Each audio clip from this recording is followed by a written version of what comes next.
नमस्कार। तो आज हम पढ़ेंगे कोशिका यानी सेल, कोशिका के बारे में। ऑलमोस्ट कोशिका हमारे शरीर में क्या काम करती है, इसका काम क्या होता है और ये कैसे कार्य करती है, इसके बारे में आपको मैं पूरा बताऊंगा। साइटो, इसका नाम क्या है? साइटो, जो इसका अंग्रेजी नाम है, सेल इसको बोलते हैं अंग्रेजी नाम, लेकिन बायोलॉजी में इसे साइटो के नाम से जानते हैं, साइटो बोलते हैं। और जिसका इसका अध्ययन जो करते हैं तो इसको साइटोलॉजी कहते हैं। और इसके जो जनक हैं, कोशिका के जनक हैं, वो रॉबर्ट हुक को माना जाता है, क्योंकि इन्होंने ही पहले कोशिका की खोज की थी।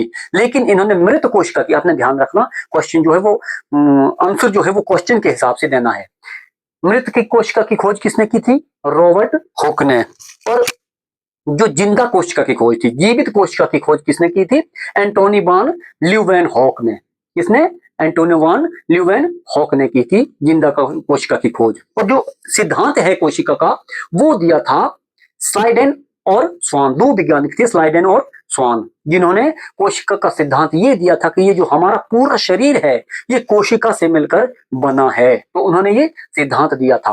ऑलमोस्ट जो सबसे छोटी वर्ल्ड में, पूरी दुनिया में, जीव जंतुओं में, सब पादपों में जो सबसे छोटी कोशिका है वो पाई जाती है माइकोप्लाज्मा में। किसमें पाई जाती है? माइकोप्लाज्मा में। और जो बड़ी कोशिका है, जो सबसे बड़ी कोशिका है, वो पाई जाती है शुतुरमुर्ग के अंडे में। क्या? शुतुरमुर्ग के अंडे में पाई जाती है सबसे बड़ी कोशिका। अब मानव की बात करते हैं तो मानव शरीर में सबसे जो छोटी कोशिका है वो मेल के स्पर्म में पाई जाती है, यानी शुक्राणु में, सबसे छोटी कोशिका। और जो सबसे बड़ी कोशिका है मानव शरीर की, जो सबसे बड़ी कोशिका है वो फीमेल के ओभम में पाई जाती है, जिसे अंडाणु बोलते हैं। क्या किसमें पाई जाती है? अंडाणु में पाई जाती है सबसे बड़ी कोशिका। और जो सबसे लंबी कोशिका है, अब बड़ी और लंबी में फर्क है। जैसे कुतुब मीनार जो है वो लंबा है, ताजमहल जो है बड़ा है, गंगा नदी जो है वो लंबी है, ब्रह्मपुत्र जो है वो बड़ी है। तो लंबी और बड़ी में इस तरह से फर्क फर्क होता है। तो मैं आपको बता दूं, जो सबसे लंबी होती है वो न्यूरॉन होती है, जो हमारे ब्रेन में पाई जाती है। कहाँ पाई जाती है? हमारे दिमाग में पाई जाती है, जिसका नाम न्यूरॉन होता है, वो हमारे ब्रेन में पाई जाती है। और इसकी खास बात क्या होती है कि ये विभाजन रहित होती है, अर्थात इसमें सेल डिवीजन नहीं होता है, इसमें कोई कोशिका का विभाजन नहीं होता है। अगर कहीं चोट लग जाती है, दिमाग में चोट लगती है, तो वो सेल डिवीजन नहीं होगा, दूसरी कोशिका नहीं बनेगी। अगर ऊपर लगती है, ऐसे सर पे मारते हैं, ऊपर लगी तब तो ठीक है। अगर चमड़ी फट गई, खून निकला, तब भी ठीक है। अंदर अगर हड्डी फूट गई तब भी ठीक है। लेकिन जब ब्रेन में अंदर लगेगी, डीपली लगेगी, तो वहां सेल डिवीजन नहीं होता। जो वहां पे कोशिकाएं मर जाएंगी, उसके कारण आदमी की, इंसान या जीव जो है उसकी मृत्यु हो जाएगी। इसी कारण यहाँ कोशिका का विभाजन नहीं होता। कहाँ नहीं होता है? न्यूरॉन यानी ब्रेन में। अब सबसे तेज विभाजन कहाँ होता है? मानव शरीर में जो सबसे तेज विभाजन है कोशिका का, सेल डिवीजन जो सबसे तेज है, वो कहाँ होता है? लीवर में। लीवर अगर कहीं छोटा, लीवर में लग जाती है कुछ, तो लीवर जो है सबसे पहले रिकवर कर लेता है। कोशिका विभाजन वहां सबसे जल्दी तेज होता है। यहाँ मैं कुछ यहाँ बताता हूँ आपको। जैसे ये हमारा शरीर है, एक ईंट है, तो ईंट में मसाला चाहिए होता है, बालू चाहिए होता है, सीमेंट चाहिए होता है। तो ईंट का दीवार पे लगाएंगे, तो जब कई ईंटें इकट्ठा हो जाती है तो उसको क्या बोलते हैं? दीवार, वाल। और जो दो चार वालें इकट्ठा हो जाएगी, दीवार तैयार हो जाएगी, तो जब वो एक साथ इकट्ठा हो जाएगी तो उसको क्या बोलेंगे? कमरा। जब कमरा बनेगा, फिर एक दो तीन जो कमरे बन जाएंगे, जब कमरे इकट्ठा हो जाएंगे तो उसको बोलेंगे हम क्या? घर। तो हमारा कोशिका, जो हमारा शरीर है, वो भी ऐसा ही है कुछ। ये कई कोशिका जो मिलती है उससे क्या होता है? उत्तक का निर्माण होता है। क्या होता है? उत्तक। ध्यान से आपने याद रखना। और कई उत्तक मिलकर हमारे अंगों का निर्माण करता है, और हमारे जो अंग हैं ये मिलकर पूरे हमारे शरीर का निर्माण करते हैं। तो यहां तक आपको समझ आ गया? आगे बढ़ते हैं। नंबर एक आता है कोशिका झिल्ली। कोशिका झिल्ली, इसको क्या बोलते हैं? मेम्ब्रेन। मेम्ब्रेन ये पादपों में भी होती है और पशुओं में भी होती है। पशु क्या होता है? जो चल फिर सकते हैं, दौड़ सकते हैं, देख सकते हैं, उन्हें हम जीव जंतु कहते हैं। और जो एक जगह खड़े रहते हैं, हिल डुल सकते हैं, सिर्फ हम वो हिल डुल सकते हैं, उन्हें पादप कहते हैं। अर्थात जो पेड़ पौधे होते हैं उन्हें पादप कहते हैं। ये जो इनकी जो कोशिका होती है, ये कोशिका झिल्ली, ये प्रोटीन से बनी होती है। किससे बनी होती है? प्रोटीन। एक थैली होती है, थैली नुमा होती है। जैसे दुकान पे जाते हैं हम लोग तो कोई सामान लेते हैं, टमाटर, आलू, प्याज, हल्दी, धनिया, कुछ भी लेते हैं तो दुकानदार बनिया क्या करता है, उसको एक थैले में भर के दे देता है। अगर थैले में नहीं देगा तो रास्ते में बिखर जाएगा, गिर जाएगा हमारा सामान। ध्यान से याद रखना, मैं अच्छी तरह मतलब नॉर्मल भाषा में, आसान भाषा में समझाने की कोशिश कर रहा हूं। तो जब हम सारा सामान उसमें ले लेते हैं तो हमें आसानी हो जाती है सामान लाने में। ठीक है, तो ये प्रोटीन से बनी होती है। आगे समझाता हूं। उसके बाद नंबर 2 पे आता है कोशिका भित्ति। कोशिका भित्ति जो है ये सेल्यूलोज की बनी होती है, कोशिका भित्ति, लेकिन ये जंतुओं में नहीं पाई जाती। ये केवल पादपों में अर्थात पेड़ पौधों में ही पाई जाती है। आपने देखा जो पेड़ पौधों की बाहर बाहर से छाल होती है वो कवर करके रखती है। छाल नहीं होगी तो पेड़ पेड़ सूख जाएगा, पौधा सूख जाएगा। तो जो छाल है वो किससे बनी होती है? सेल्यूलोज से बनी होती है। पेड़ पौधे ऑलमोस्ट जो उसमें है वो सेल्यूलोज के बने होते हैं। जैसे हम कपड़े पहनते हैं ये भी सेल्यूलोज के बने होते हैं। हम जो कपड़े ऊपर ओढ़ते हैं, सो जाते हैं, ब्लैंकेट, जो बेडशीट वगैरह, ये सारे सेल्यूलोज के बने होते हैं। अच्छा, जो हम आए दिन कागज यूज करते हैं, पढ़ने लिखने में कागज यूज करते हैं, वो भी सेल्यूलोज से बने होते हैं। जो नोट हम देखते हैं वो भी सेल्यूलोज के बने होते हैं। तो ये जो सेल्यूलोज है कोशिका भित्ति, इसको सेल वॉल भी बोलते हैं। ये क्या होता है, जो अंदर की कोशिका होती है, इसके कोशिका के बाहर एक सुरक्षा कवच, ये सुरक्षा कवच का काम करती है। सुरक्षा कवच ये क्या करती है? इसका काम होता है सुरक्षा और आकार प्रदान करना। तो आपको समझ में आ गया कोशिका भित्ति के बारे में। ठीक है, आगे बढ़ते हैं। अब आते हैं मानव शरीर की अंदर की जो कोशिकाएं हैं उनके बारे में। तो सबसे पहले आता है माइटोकॉन्ड्रिया। ये माइटोकॉन्ड्रिया माइटोकॉन्ड्रिया आता है। तो जब मैंने श्वसन तंत्र पढ़ाया था तो उस श्वसन तंत्र में मैंने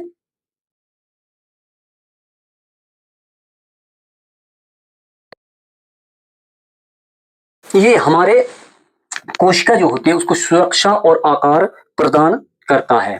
कौन? कोशिका भित्ति। इसके बाद आता है माइक्रोकॉन्ड्रिया। माइक्रोकॉन्ड्रिया जब मैंने श्वसन तंत्र के बारे में आपको पढ़ाया था उस समय भी बताया था माइक्रोकॉन्ड्रिया के बारे में कि जो हमारा हीमोग्लोबिन है वो ऑक्सीजन को लेके हमारे माइक्रोकॉन्ड्रिया तक पहुंचा देता है। कहां? माइक्रोकॉन्ड्रिया तक पहुंचाता है। और ये माइक्रोकॉन्ड्रिया यहाँ क्रेब्स चक्कर चला के, और इसका जो है खोजकर्ता क्रेब्स नामक वैज्ञानिक ने की थी, इसके लिए इसका नाम ही क्रेब्स चक्कर रखा हुआ है। तो क्रेब्स चक्कर चला के ये माइक्रोकॉन्ड्रिया जो ऑक्सीजन यहाँ पहुंचती है तो क्रेब्स चक्कर चला के ये एटीपी का निर्माण करता है। किसका निर्माण करता है? एटीपी का निर्माण। और 38 एटीपी मिलकर 38 एटीपी मिलकर एक ग्लूकोज का निर्माण करते हैं। कितने? एक ग्लूकोज का निर्माण करते हैं। और ग्लूकोज हमारे शरीर को ऊर्जा और पावर, ऊर्जा यानी पावर प्रदान करता है। ऊर्जा का संचार इसी कारण हमारे शरीर में ग्लूकोज के कारण होता है। नंबर 2 पे ये नंबर 4 पे आते हैं गल्जी बॉडी। यहां जी से लिख देता हूं मैं, गल्जी बॉडी। तो इसकी जो खोज है वो कैमिलो गल्जी ने की थी। किसने? कैमिलो गल्जी ने। तो इसका नाम इसलिए गल्जी बॉडी रखा हुआ है। ये क्या काम करता है? ये परिवहन का काम करता है। किसका काम करता है? परिवहन का काम करता है। मतलब अगर कोई शरीर का एक भाग काम करता है तो उस भाग को ऊर्जा की ज्यादा जरूरत होगी। जैसे मैं अभी पढ़ा रहा हूं तो मेरे जीभ जो है, जीभ को ज्यादा ऊर्जा की जरूरत है। कोई खेल रहा है या दौड़ रहा है तो उसके पांव को ऊर्जा की ज्यादा जरूरत होगी। अगर कोई हाथ से काम कर रहा है तो उसके हाथ को ऊर्जा की ज्यादा जरूरत होगी। नहीं तो अब हाथ काम करना उसका थक जाएगा तो वो हाथ नीचे हो जाएगा। कोई बात कर रहा है, कोई पढ़ा रहा है, तो जब उसकी ऊर्जा खत्म हो जाएगी तो जीभ बंद हो जाएगी, जीभ उसकी। तो ये गल्जी बॉडी उस समय क्या काम करता है कि दूसरे भागों से, जो भाग आराम अवस्था में होते हैं, वहां से ग्लूकोज को लेकर उस शरीर में पहुंचाता है कि अरे भाई तेरा काम अभी नहीं है, तेरे को ऊर्जा की जरूरत नहीं है। ये जीभ को है, जब जीभ बंद होगी तो ये तेरे को जरूरत नहीं है, पांव को जरूरत है, ये दौड़ रहा है। तो गल्जी बॉडी का ये परिवहन का काम करता है। कौन करता है? गल्जी बॉडी। उसके बाद आती है रसधानी यानी वैक्यूल्स। ये जल संग्रह का काम करता है। इसमें डी से लिख देता हूं मैं। तो इसमें 65% पानी होता है। अब हम सोचते हैं इतना पानी हमारे शरीर में कहाँ होगा। अब जो हम पीते हैं वो पानी 1 2 3 लीटर यही होता हमारे पेट में, और जो बाकी का जो पानी है वो हमारी कोशिकाओं के अंदर होता है। कहाँ होता है? कोशिका, जो बाहर से कोशिका होती है कोशिकाओं के अंदर होता है, वैक्यूल्स में होता है वो पानी। कहाँ होता है? यहाँ वैक्यूल्स में होता है पानी, कोशिका के अंदर पानी भरा होता है। कितना? 65% पानी होता है। फिर उसके बाद आता है तारकाम यानी सेंट्रोजोम। सेंट्रोजोम जो है इसकी खोज बोवरी नामक वैज्ञानिक ने की थी। किसने की थी? बोवरी नामक वैज्ञानिक ने की थी। और इसका काम क्या होता है? इसका मैं लिख देता हूं सी से। सी, इसका काम क्या होता है? सेल डिवीजन, कोशिका विभाजन। कोशिका विभाजन होता है इसका काम। ये कोशिका का पुनर्निर्माण करता है। कहीं हमारे शरीर में चोट लग जाती है या कोई कहीं एक्सीडेंट हो जाता है तो वो देखा है आपने, जख्म जो है चढ़ता नहीं है, तो धीरे धीरे धीरे से तो वो उस समय वो ये काम करता है सेंट्रोसोम। सेंट्रोसोम क्या करता है कि कोशिका को, जो कोशिका मर गई, मर जाती है, तो उसके जगह नई कोशिका का निर्माण करता है। और कोशिका सबसे ज्यादा जो कोशिका का ये सबसे ज्यादा जो होता है तो ये लीवर की कोशिका में होता है। सेंट्रोसोम कहाँ होता है? ज्यादा लीवर की कोशिका में होता है। इसलिए लीवर में, मैंने पहले भी बताया कि लीवर में सबसे ज्यादा सेल डिवीजन पाया जाता है, यानी कोशिका विभाजन पाया जाता है। कोशिका विभाजन अर्थात कोशिका को काटना या बांटना नहीं होता है, उसका पुनर्निर्माण बोल सकते हैं। पुनर्निर्माण, जब एक कोशिका होती है टूट के 2 कोशिकाएं बन जाती है, इसलिए उसको कोशिका निर्माण बोलते हैं। और जो जैसे कैंसर होता है हमारे शरीर, मनुष्य के शरीर में या किसी के शरीर में, जंतु के शरीर में कैंसर होता है, तो किस वजह से होता है? एक्स्ट्रा सेल डिवीजन की वजह से, अतिरिक्त कोशिका विभाजन की वजह से, अनकंट्रोल सेल डिवीजन की वजह से ये जो कैंसर है वो हो जाता है। जो सेल डिवीजन होता है वो अनकंट्रोल हो जाता है, तो इसी कारण कैंसर हो जाता है। ब्रेन में तो अब ये पहले बताया मैंने कि जो न्यूरॉन है वहां सेल डिवीजन नहीं होता है, तो फिर ब्रेन ट्यूमर क्यों हो जाता है? जब आदमी बोलते हैं कि ब्रेन ट्यूमर हो गया है, तो ब्रेन ट्यूमर क्यों हो जाता है मैं पूरा बताता हूं। ब्रेन ट्यूमर ऐसे होता है कि दिमाग में भी सेल डिवीजन होता है, लेकिन होता कितना है? जो ब्रेन में है, ब्रेन में कोशिका ये जो ब्रेन कितना होता है, ये हमारा न्यूरॉन 90%, कितना होता है? 19%। 19% होता है हमारा न्यूरॉन। न्यूरॉन होता है 90%, लेकिन हमारे ब्रेन में 10% गिलियल सेल पाए जाते हैं। क्या पाए जाते हैं? Glial cell. कितने? 10%। 10% गिलियल सेल पाए जाते हैं, और उस गिलियल सेल में सेंट्रोसोम पाया जाता है। क्या पाया जाता है? सेंट्रोसोम उस गिलियल सेल में पाया जाता है। इसी कारण जब वहां भी हमारे ब्रेन में इस गिलियल सेल की वजह से, इस सेंट्रोसोम की वजह से अनकंट्रोल सेल डिवीजन हो जाता है, तो आदमी को ब्रेन ट्यूमर हो जाता है। नहीं तो अगर गिलियल सेल नहीं होता तो हमें कोई ब्रेन ट्यूमर नहीं होता। आपको इतना तो समझ आ गया कि जो सेंट्रोसोम है वो क्या करता है? कोशिका विभाजन करता है। सबसे ज्यादा कोशिका विभाजन कहां होता है? लीवर में। और सबसे कम, मतलब नहीं होता है, वो होता है न्यूरॉन में। लेकिन हमारे ब्रेन में न्यूरॉन के साथ 10% जो है वो गिलियल सेल पाए जाते हैं। तो गिलियल सेल में सेंट्रोसोम पाया जाता है। तो इस सेंट्रोसोम की वजह से, अतिरिक्त सेल डिवीजन की वजह से जो है वो हमारे दिमाग में कैंसर हो जाता है, जिसे ब्रेन ट्यूमर कहते हैं। तो इतना आई होप आपको समझ आ गया होगा, तो आप स्क्रीनशॉट ले लो। उसके बाद आता है अंतःप्रदत्त जालिका। क्या बोलते हैं इसको? अंतःप्रदत्त जालिका, यानी इसका शॉर्ट नाम ERB है, और इसको बोलते हैं इंग्लिश में इंटोप्लाज्मिक रेटिक्यूलम। क्या बोलते हैं? इंटोप्लाज्मिक रेटिक्यूलम। इसका काम क्या होता है? ये है इंटो, इस तरह का होता है ये इंटोप्लाज्मिक रेटिक्यूलम। इसे आंतरिक कंकाल भी कहते हैं।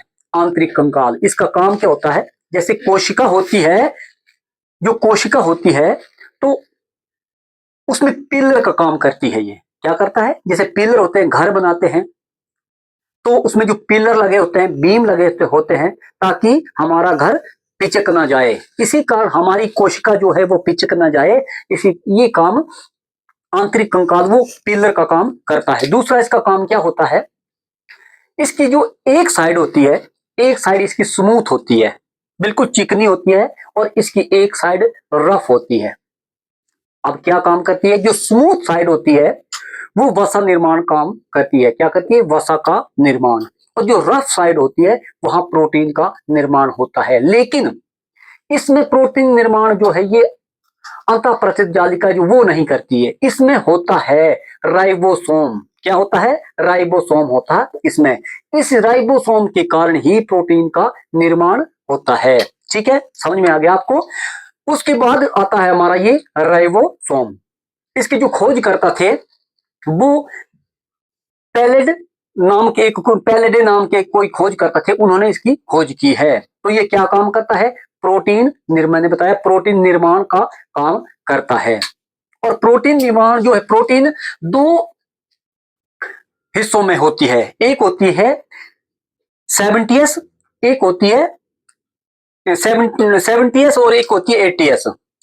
इसे अब इसकी जो छोटा और बड़ा, ये एक छोटा होता है एक बड़ा होता है, तो इसका सेडिमेंटेशन कॉन्सेप्ट जो होता है, सेडिमेंटेशन इसका, वो कैसे निकालते हैं इसका, कि जैसे किसी लिक्विड या किसी पानी में डाल देते हैं, जो नीचे चला गया वो बड़ा हो गया, जो ऊपर रह गया वो छोटा, इसके आकार पर वो सेडिमेंटेशन इसका नहीं होता है। तो इसी कारण जो 80s है वो बड़ा होता है और जो 70s है वो छोटा होता है। तो जो 70s होता है उसको बोलते हैं प्रोकैरियोटिक, जो 80s है उसे बोलते हैं यूकैरियोटिक। मतलब जो 70s होता है उसको आसान भाषा में समझाता हूं, तो जो 70s होता है वो माइक्रोस्कोप से देखा जाता है, माइक्रोस्कोप लगा के ही देख सकते हैं, और जो 80s है तब तो बिना माइक्रोस्कोप के देख सकते हैं। उसके बाद आता है केंद्रक, ये ER, ये ER नहीं लिखा मैंने, ER यहां होता है, ER ये काम करता है। उसके बाद आता है राइबोसोम, ये राइबोसोम। उसके बाद आता है केंद्रक यानी न्यूक्लियस। केंद्र क्या होता है, न्यूक्लियस। यहां इसका एक केंद्र होता है न्यूक्लियस। इसकी जो खोज है वो रॉबर्ट ब्राउन ने की थी। किसने की थी, रॉबर्ट ब्राउन ने की थी। तो इसमें क्रोमोसोम पाया जाता है और इस क्रोमोसोम में DNA और RNA पाया जाता है। अगली मैं वीडियो में बताऊंगा कि DNA क्या होता है और RNA क्या होता है। अब इसमें एक तो प्रोटीन पाई जाती है, कितनी, तो ये जो केंद्रक है इसको कोशिका का दिमाग भी बोलते हैं, यानी ब्रेन ऑफ सेल, कोशिका का दिमाग बोलते हैं, क्योंकि ये बीच में रहता है, यहां होता है, ये बीच में लगा होता है। इसमें प्रोटीन 80% होती है, DNA 10% होता है और जो अन्य होता है वो 10% होता है। तो जो केंद्र का जो कोशिका का दिमाग केंद्र को मानते हैं क्योंकि ये बीच में रहता है। ये देखो, ये कोशिका का मैंने ये चित्र बनाया है, जो यहाँ पार्ट आते हैं वो यहाँ मैं लिख रहा हूं आपको आसान भाषा में समझाने के लिए। तो ये बीच में रहता है। अब ये पूरी कोशिका को कंट्रोल करता है, जो इसकी सिस्टमैटिक कंट्रोल करता है ये माइक्रोकॉन्ड्रिया। तो माइक्रोकॉन्ड्रिया को बोलता है चल भाई तू ग्लूकोज बना, ये दूसरा गज्जी बॉडी को बोलता है चल तू ऊर्जा दूसरे शरीर के भाग में पहुंचा। तो इस तरह से ये जो कंट्रोल है पूरी कोशिका का वो न्यूक्लियस करता है, इसका जो केंद्रक करता है। उसके बाद आता है लाइसोसोम।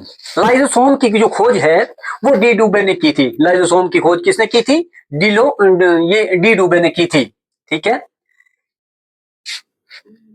इसे एल के नाम से रखते हैं। ठीक है, ये इसको कोशिका की आत्महत्या, आत्मघाती थैली भी कहते हैं, क्योंकि इसका काम क्या होता है, इसमें एक जल अपघटक एंजाइम पाया जाता है, जल घटक एंजाइम पाया जाता है इस लाइबोसोम में, लाइसोसोम में। तो ये एक ऐसा काम करता है कि अगर कोई जैसे माइक्रोकॉन्ड्रिया है ये काम नहीं कर रहा है, या गल्जी बॉडी काम नहीं कर रहा है, या ER काम नहीं कर रहा है, या राइबोसोम काम नहीं कर रहा है, तो ये तू काम क्यों नहीं करा, इधर इधर, उसको बुलाता है, इधर पकड़ के जो इसमें ये जल अब घट एंजाइम होता है उसमें छोड़ देता है, उसमें छोड़ देता है, उसको मार देता है। अब तू काम नहीं करेगा आज के बाद, तू मर जा। तो ये एक सफाई का काम, कोशिका के अंदर की जो सफाई होती है उसका भी काम करता है। कि जो आसान भाषा में ये समझ लो आप कि जो पार्ट ये जो है, या गल्जी बॉडी हो, या माइट्रोकॉन्ड्रिया हो, या न्यूक्लियर ये राइबोसोम हो, ईआर हो, ठीक है, वैक्यूलर हो, तो जो ये काम अगर नहीं करते हैं तो ये जो है लाइबोसोम क्या करता है, उस उसको मार देता है, उसको खत्म कर देता है। तो उसका ये काम करता है लाइबोसोम। अगर फिर ऐसा होता है, कई बार ऐसा हो गया कि सबने काम करना, कोशिका में सबने काम करना बंद कर दिया, आज हमारी हड़ताल है, इंकलाब जिंदाबाद, हम काम नहीं करेंगे। तो ये क्या करता है, इसको आत्मघाती थैली भी कहा जाता है कोशिका की। तो ये अपने आप को ही फाड़ देता है। जो जल अपघट एंजाइम जो होता है, एंजाइम होता है, ये खुद फाड़ देता है और पूरी कोशिका को ही खत्म कर देता है। समझ गए आप, पूरी कोशिका को ही खत्म कर देता है और वो कोशिका पूरी की पूरी कोशिका मर जाती है। लेकिन एक शरीर की एक कोशिका मरती है, पूरा शरीर तो काम कर रहा है। तो एक कोशिका को वो मार देता है और उसके बाद उसकी जो दूसरी कोशिका होती है, उसके साइड में दूसरी कोशिका होती है, वो पुनर्निर्माण करके उसको फिर ये कोशिका सेल डिवीजन की वजह से वो फिर वहां पुनर्निर्माण कर लेती है। जैसे कोई जख्म हो जाता है, आदमी को जख्म हो गया, चोट आ गई, या हमारा हाथ कहीं दरवाजे में आ गया, गाड़ी के दरवाजे में आ गया, तो आपने देखा होगा ये बैंगनी कलर का हो जाता है, तो वहां की कोशिका मर जाती है। मारेंगे, जोर से मारेंगे तो यहाँ की कोशिका मर जाती है। ठीक है, तो ये धीरे धीरे जो कोशिका विभाजन है उसकी वजह से वहां रिकवर कर देता है। जैसे अगर डीपली कोई लगी है, कोई जख्म आया है, तो धीरे धीरे अब जो ये लाइबोसोम है, तो इसका काम तो सफाई का होता है। लाइबोसोम काम का सफाई, अरे भाई क्या हो गया, ये साइड की कोशिका मर गई है, तो वो क्या करता है, उसको धीरे छिड़क छिड़क के उसको बाहर की ओर धकेलता है, बाहर की ओर धकेलता है, वो खुद नई कोशिका का निर्माण करके उस कोशिका को उसके स्थान पर लाता है और धीरे 5, 7 या 10 दिन में वो जख्म भर जाता है। इसी कारण हमारा जो जख्म है वो भर जाता है। उसके बाद जो, और ये हमारा जो आरबीसी है, आरबीसी, तो ये क्या होता है, इसका जीवन काल जो है, इसमें जो है वो कोशिका विभाजन नहीं होता है, इसमें जो लाइबोसोम नहीं होता है, लाइबोसोम इसमें नहीं होता है। तो ये क्या करता है, इसका जो जीवन काल है वो 120 दिन का होता है। और 120 दिन के बाद ये एंस्प्लीन की यहाँ थैली लगी होती है, कोई भी इंसान हो, इसके साइड में एंस्प्लीन की थैली लगी होती है, उसे पिली या तिल्ली भी कहते हैं, और इसे ब्लड बैंक भी, बैंक के नाम से भी जाना जाता है। तो ये 120 दिन के बाद वहां चला जाता है, वहां जाके मर जाता है, और जो वो ब्लड बैंक है या एंस्प्लीन की थैली है, उसको वो साफ करके उसकी जगह नए खून का निर्माण करती है। तो इस कारण से नंबर, उसके बाद आता है जीव द्रव। जीव द्रव क्या होता है, प्रोटोप्लाज्म। इसका इसकी खोज जो है वो पुरकिंजे नामक वैज्ञानिक ने की थी। किसने की थी, पुरकिंजे नामक वैज्ञानिक ने की थी। तो ये कोशिका में पाया जाता है जीव द्रव। अब जैसे ये दो भागों में पाया जाता है। एक होता है ये न्यूक्लियस में होता है जीव अंदर, ये रंग विहीन एक पानी जैसा होता है, बिना रंग के पानी जैसा होता है ये यहाँ। और इसके बाहर भी ये हर जगह पाया जाता है। जैसे हम कोई, आपने देखा होगा, आप फ्रिज लेते हैं, टीवी लेते हैं, मोबाइल लेते हैं, तो वो कैसा, उसकी पैकिंग कैसी होती है कि तब कि वो एक साइड से हिले ना, लाते वक्त हिले ना, गाड़ी में ना हिले।